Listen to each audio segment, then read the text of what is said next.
ได้รอบสองนะ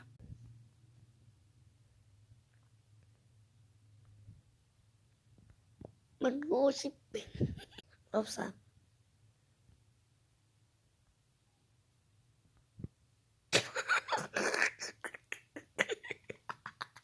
มูฮ่า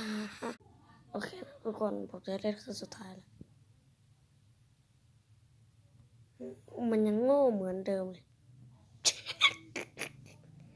เราต้องขึ้นนะต้องอยู่ตรงกลางตรงนี้นะก็ขึ้นมาตรงนี้นะตรงนี้นะขึ้นมาตรงนี้ขึ้นมาตรงนี้นะแล้วก็ลงมาตรงนี้ก็จะขึ้นตรงนี้แล้วเราก็ลงมาตรงนี้เราก็จะลงมาตรงนี้แล้วเราก็วิ่งเข้ามาดีเลยนะสูตรปม